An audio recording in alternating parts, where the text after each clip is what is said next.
When you're finished using the HoloLens 2, it's now time to power it down, clean it, and store it. So in order to power it down, you're going to press and hold the back power button for 5 to 10 seconds, and you should see the display turn black.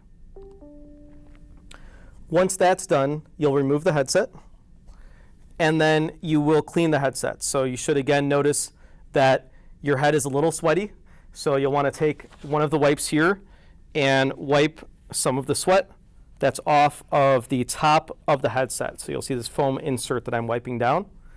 And then you'll want to take your lens wipe and wipe off any smudge off of the lenses, especially the front of the lens, but I also like to get the back and front portions of the lens as I'm wiping.